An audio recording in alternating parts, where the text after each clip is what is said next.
A paz do Senhor, queridos! Estamos iniciando mais uma videoaula subsídio de seu canal EBD Fácil e Motivadora. E na aula de hoje nós estaremos comentando a lição de número 11 das lições bíblicas adultos, que tem como título O Culto da Igreja Cristã. Nós estamos dando prosseguimento aos nossos estudos bíblicos deste trimestre, o qual estamos comentando o tema O Corpo de Cristo.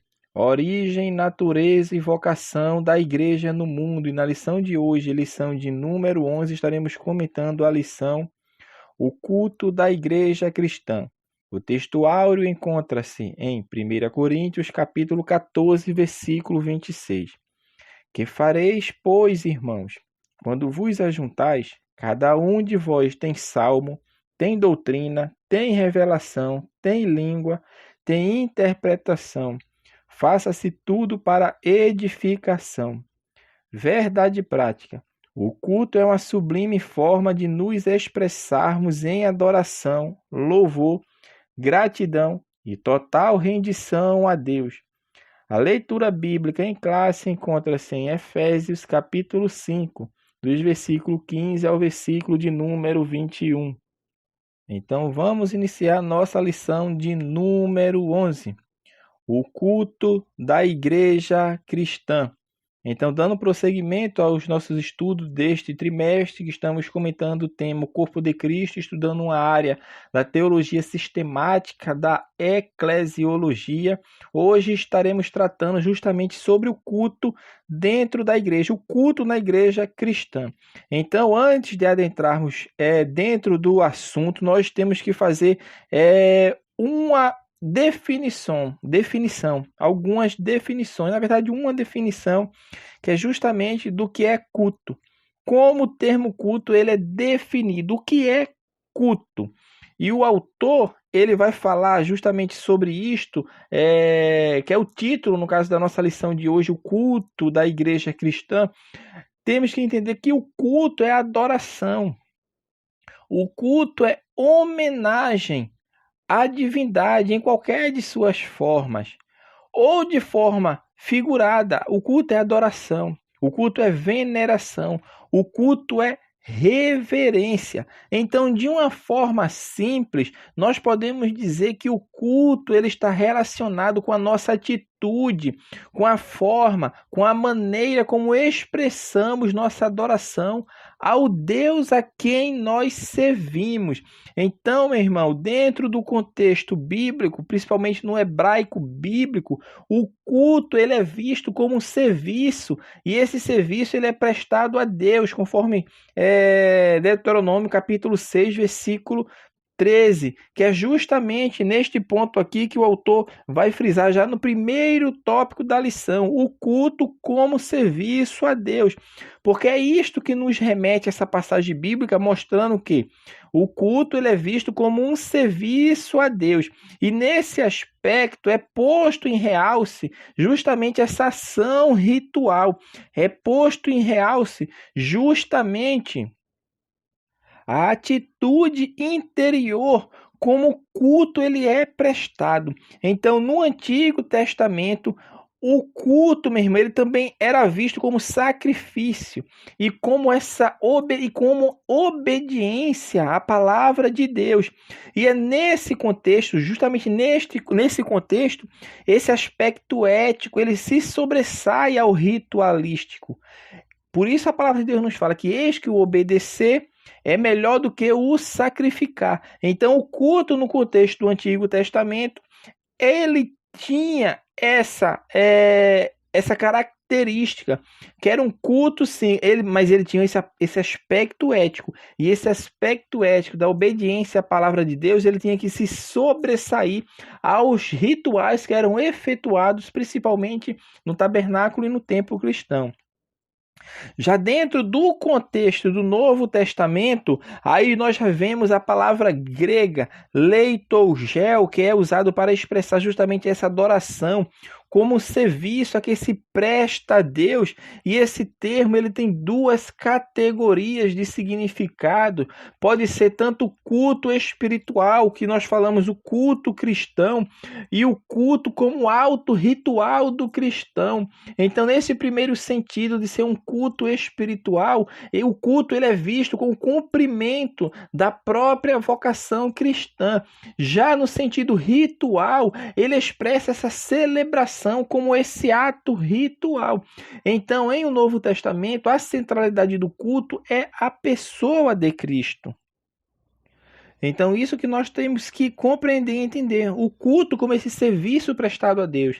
Na antiga aliança, nós vimos que esse culto tinha esse aspecto ético e ritual. Entretanto, o aspecto ético ele tinha que se sobressair sobre o aspecto ritualístico. Por isso, a palavra de Deus nos fala que é melhor obedecer do que sacrificar. Quando adentramos no Novo Testamento, o culto já toma essa tonalidade, esse significado, com o culto espiritual, que é o culto cristão, e o culto também como esse ritual do cristão, que é o culto que nós prestamos a Deus. Entretanto, nós vamos adentrar mais profundo neste assunto, no caso, mas em princípio nós temos que entender isto, neste ponto, que o culto ele é visto como cumprimento da própria vocação cristã, e ele expressa a celebração como ato ritual, porque nós celebramos a Deus, cultuamos a Deus, entregamos a Deus a nossa oferta. O segundo tópico da lição, o autor vai falar sobre o culto, ele deve ser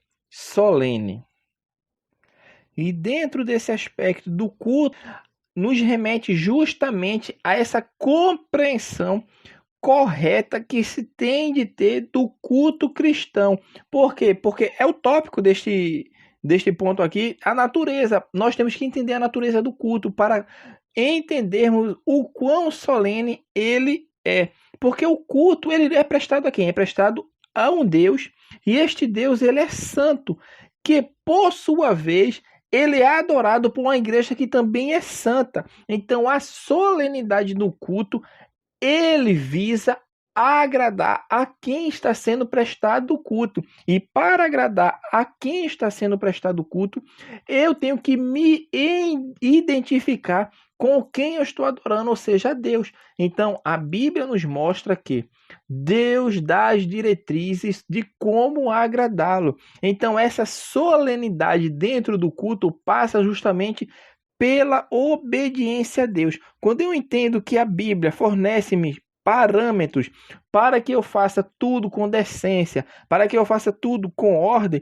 eu entendo que o culto a Deus, ele precisa ter decoro, ele precisa ter decência, ele precisa ter ordem. Então, o culto a Deus, quando é prestado verdadeiramente a Deus, traz esse aspecto ao prestador do culto, ao cultuador, vamos falar assim, aquele que está prestando o serviço a Deus. Então ele deve ser solene, e a solenidade está justamente nisso, na reverência que tem que se ter, na decência, na ordem, justamente seguindo os parâmetros que foram estabelecidos na palavra de Deus. O autor encerra este primeiro tópico falando sobre o subtópico, o culto é santo. Nós até citamos sobre isso, que essa adoração a Deus que Deus exige é justamente dos seus servos que eles sejam santos, porque isso é um pré-requisito para se ver a Deus, conforme está na palavra do Senhor, que sem a santificação ninguém verá ao Senhor. E isso é um conhecimento que Deus foi fazendo com que o povo entendesse, tanto na antiga aliança quanto na nova aliança, de fazer diferença, de saber o que é santo e o que é profano, o que é justo e o que é injusto, aquele que serve a Deus e aquele que não serve a Deus. Então, dentro desse aspecto que o culto ele deve ser santo, obviamente, por quê? Porque Deus é santo. Então a santidade de Deus, ela está intimamente ligada à sua glória. Sem santidade ninguém vai poder se aproximar de Deus. E isso valia para todos os povos e em todas as épocas, sendo, portanto, princípios de uma ética universal. A santidade de Deus requer que seus servos, aqueles que se renderam a Cristo, se renderam a Deus, sejam santos, assim como ele é. Então, meu irmão, as exigências de culto estão muitas vezes misturadas com as exigências éticas. Na verdade, os profetas, eles não estavam preocupados com o culto em si, mas com os princípios étnicos, morais que o fundamentavam. Nós falamos sobre isso, que os princípios éticos tinham que se sobressair aos rituais que eram feitos no culto, na antiga aliança. Então, o padrão moral de Israel é um elemento diferenciador das demais culturas à sua volta. Então, o culto a Deus, ele é santo. Ele é prestado por um povo que é santo, porque Deus chamou o seu povo para ser um povo santo. O segundo tópico da lição, o autor vai falar sobre o propósito do culto. Primeiro propósito do culto, glorificar a Deus. E isso acontece quando o culto promove a verdadeira adoração. Se Deus ele não é adorado, se Deus não é glorificado, meu irmão, pode ter certeza que não está tendo um culto de adoração a Deus verdadeiro. Por quê? Porque o culto, meu irmão, ele pode se desvirtuar. O culto ele pode perder seu propósito e deixar de ser um culto. Ele pode ser chamado de qualquer outra coisa, menos de culto. E quando isso acontece, nem Deus é glorificado e nem a igreja ela é edificada. Então, dessa forma, nós precisamos destacar que o culto, meu irmão, visto como uma expressão de adoração a Deus, acontece em dois âmbitos. Ele acontece na esfera vocacional e na esfera celebrativa. Então, o culto como expressão da nossa própria vocação e o culto como celebração que se expressa em atos rituais. São esses dois elementos, dois âmbitos, a esfera vocacional e a esfera celebrativa. Então, o culto como expressão da nossa própria vocação e o culto como celebração que se expressa em atos rituais. Vocação é que não vê, é a nossa vida, é o nosso dia a dia, o culto dentro do seu aspecto não litúrgico, não dentro do seu aspecto ritual efetuado na igreja, mas de testemunho. Então este é um ponto importante, porque é este ponto aqui que nós temos que entender, que dentro desse aspecto da vocação, o cristão ele adora a Deus quando serve de modo digno perante o mundo perdido. E aqui, meu irmão, não há ritos, é o que eu estou falando, não há ritos. Mas o testemunho de vida, as atitudes, elas vão demonstrar que o cristão, ele é um adorador. Ele cultua a Deus com a sua vida em toda a sua extensão. Então isso tem que ficar claro. O segundo tópico, o autor vai falar sobre quando não se cultua a Deus. Neste ponto aqui, ele vai mostrar justamente citando o texto que Paulo fala justamente aos romanos, e ele vai citar o texto de Coríntios na lição, mas aqui a gente vai perceber, quando não se cultua a Deus, é quando o nosso culto racional, conforme Paulo fala aos romanos, capítulo 12, versículo 1 e 2, ele não é prestado de forma consciente, não tem a intencionalidade. Por quê? Porque o culto ele não é prestado apenas pelas nossas expressões. E aqui nós já estamos falando no segundo âmbito do culto aqui, que a gente falou do culto à vocação e aqui do culto agora voltado mais para este lado ritual, o lado ritualístico do culto, celebrativo do culto, que é os dois âmbitos que nós falamos. É o lado da vocação e o lado celebrativo. Desse lado celebrativo aí entra os aspectos rituais. Então, dentro deste contexto aqui, quando não se cultua a Deus, é justamente quando não prestamos a Deus o nosso culto racional. E dentro desse aspecto aqui é que vai se perceber essa verdadeira e autêntica adoração a Deus. E não há dúvida, meu irmão, que quando Paulo está escrevendo aos romanos, ele tinha em mente justamente o que acontecia na antiga aliança, ou seja, dos sacrifícios que eram oferecidos, porque ele fala que nós devemos oferecer os nossos corpos, ou seja, o nosso corpo em sacrifício vivo, em sacrifício santo e agradável a Deus.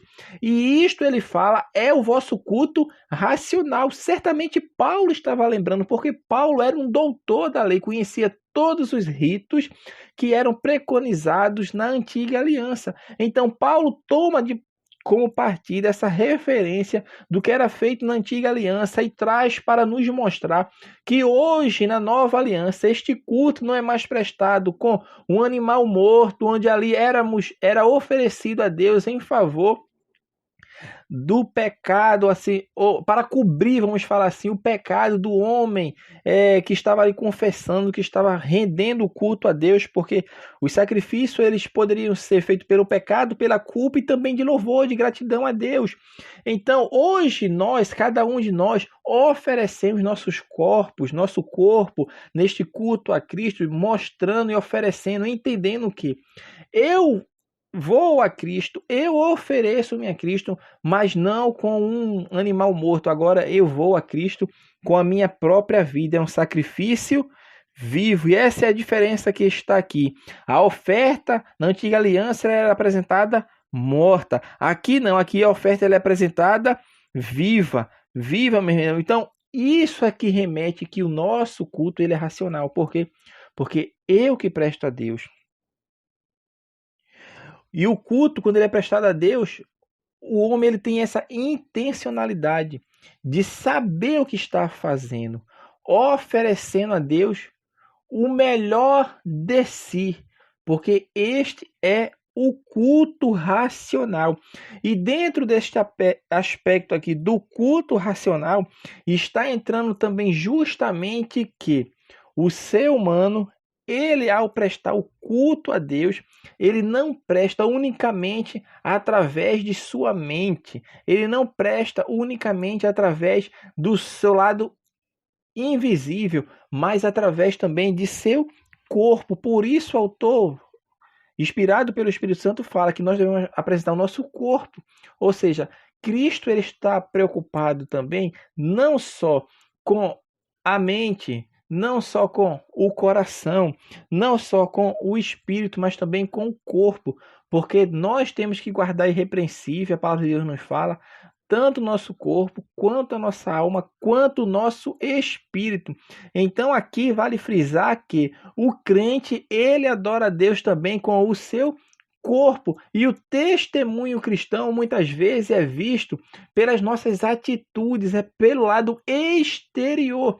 É claro que isso reflete o que nós temos dentro de nós, que é o Espírito Santo, que faz nos refletir e exalar o bom cheiro de Cristo, mas temos que entender que o nosso corpo ele também é para adorar e para engrandecer a Deus. O autor traz isso em tona para mostrar justamente esse aspecto que acontece na atualidade da exacerbada, no caso, né, busca pelo corpo perfeito, porque isto acontece, que isso não era um caso muito recorrente dentro da sociedade, mas hoje o que gera muito lucro hoje no mundo é o mercado, vamos falar assim, dos suplementos, das coisas que fazem com que o corpo se enrijeça, que fique um corpo turbinado, tanto homens quanto mulheres. Não é à toa que isso está acontecendo em qualquer lugar do Brasil e certamente do mundo. As academias hoje elas estão cheias porque é o culto ao corpo, e isso com o advento tecnológico, que antes, até tempos atrás, a gente não percebia isso, mas com a evolução tecnológica, quando começamos agora a transmitir, a tirar fotos, a mostrar fotos, redes sociais e tudo, surgiu essa necessidade na mente das pessoas, e isso faz com que as pessoas cultuem o seu próprio corpo. Nós aqui não estamos dizendo, meu irmão, que é errado fazer isso, não, mas a partir do momento que eu passo 2 horas na academia, mas não leio a Bíblia nem meia hora, nem 1 hora, alguma coisa está errada. Quando eu passo mais tempo praticando atividade física do que meditando na palavra de Deus, ou lendo-a, estudando-a, aplicando ao nosso coração, nos nossos devocionais diários, alguma coisa está errada. Ou seja, quais as prioridades da nossa vida? Não é errado ir para academia, não. Crente pode ir para academia? Pode ir para academia. Mas quanto tempo eu gasto na academia? Será que isso que eu estou fazendo na academia é para manter-me o meu corpo saudável ou para mostrar para os outros a minha bela forma física? Então isso tem que ser levado também em consideração. O terceiro subtópico vai falar sobre edificar a igreja. Aqui está falando justamente do propósito, de um dos propósitos, vamos falar assim, que o autor colocou o tópico falando como o propósito do culto, glorificar a Deus, certo? Já o segundo tópico, se os irmãos perceber, quando não se cultua a Deus, isso aqui não é um propósito, o propósito é glorificar a Deus e trazer edificação para a igreja. Isto é o que está aqui dentro do propósito que o autor está trazendo aqui, é trazer edificação. Por isso Paulo fala em 1 Coríntios capítulo 14, versículo 26, no finalzinho ele fala, faça-se tudo para edificação, ou seja, o culto ele tem um propósito. Por isso Paulo fala, quando vos ajuntais, meu irmão, o que faremos, irmão? Quando vos ajuntais, tem salmo, tem doutrina, tem língua, tem interpretação. Faça-se tudo para edificação. Ou seja, Paulo estava mostrando ali que tudo que tem que ser feito no culto, seja a doutrina, seja o louvor, seja os salmos cantados, seja as línguas faladas, interpretações, a doutrina, a palavra que é pregada, tudo tem que ser feito para edificação. Esse é o propósito do culto. Glorificar a Deus, que é o primeiro propósito, e o segundo, trazer edificação para a igreja. E a igreja se edifica como? Adorando a Deus, glorificando a Deus, entendendo a palavra ministrada no culto, porque a palavra é ministrada no culto, nos louvores cantados, louvores bíblicos, que trazem edificação para a igreja. Então, temos que entender e compreender que tudo aquilo que é efetuado no culto tem que ter propósito, tem que ter um objetivo, tem que ter um direcionamento. Então, isso tem que ficar claro. E para encerrarmos a nossa lição, o último tópico vai falar justamente sobre a liturgia do culto. Vai mostrar a exposição da Bíblia. Isso faz parte do culto. O culto é exposição da palavra de Deus para que as pessoas compreendam, para que as pessoas entendam e apliquem ao seu coração, porque quem nos corrige é a palavra de Deus. Qual a nossa única regra de fé e prática? A palavra de Deus. Então, dentro do contexto pentecostal, do verdadeiro, como nós estudamos nas lições em trimestre anterior, o verdadeiro pentecostalismo, ele preza pela exposição da palavra de Deus.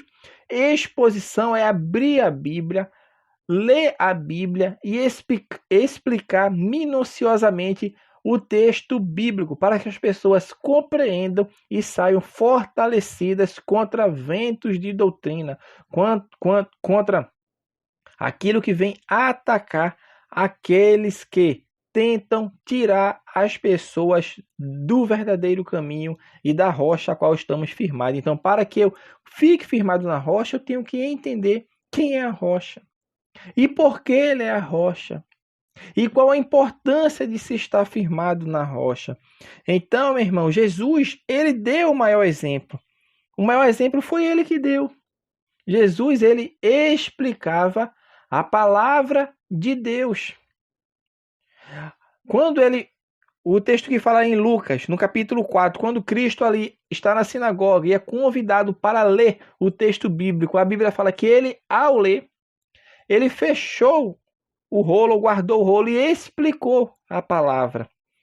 E depois de explicar, ele aplicou-la. E o interessante é que a aplicação estava acontecendo naquele momento, o cumprimento, que ele fala, hoje se cumpriu esta palavra, falando dele próprio. Está lá em Lucas, né, capítulo 4, do versículo 16 ao versículo 18. Então, Cristo mostra de forma clara que a exposição, a palavra, ela é lida, ela é explicada e ela é aplicada. Isso que é expor a palavra de Deus. O segundo tópico deste ponto aqui, o autor vai falar sobre adoração entusiástica. Aqui ele vai falar justamente sobre os elementos do culto. O culto tem que ter salmo, que é a palavra que é traduzida para psalmo, que é uma referência ao inário, que era usado pelos judeus e foi usado também pelos cristãos primitivos. Então, aqui é possível, certamente, que Paulo estava citando os salmos de Davi, talvez, mas o que sabemos é que tinha louvores, tinha salmo, tinha inário. Isso acontecia na igreja primitiva, era uma adoração não estática, mas uma adoração entusiástica. Era uma adoração, meu irmão, que os crentes se alegravam no Senhor, porque estavam exaltando e engrandecendo ao Senhor. Isso faz parte da liturgia no culto. E o autor encerra a lição falando justamente sobre o lugar da adoração no culto pentecostal.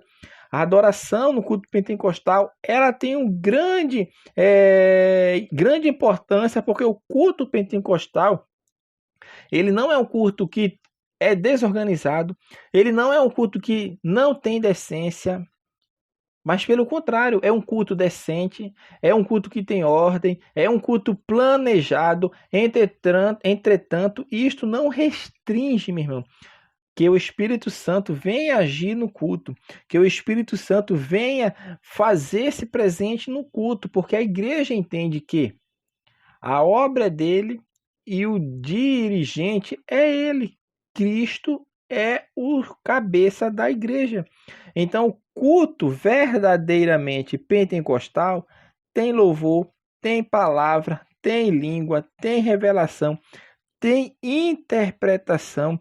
E isso de maneira nenhuma faz com que o culto ele perca a sua decência, que ele perca a sua ordem. Não, porque o Espírito Santo ele é ordeiro, porque Deus ele é ordeiro. Então isso tem que ficar em mente, meu irmão. Então vamos encerrar a lição falando sobre uma conclusão, fazendo uma exegese do texto de 1 Coríntios, capítulo 14, versículo de número 26.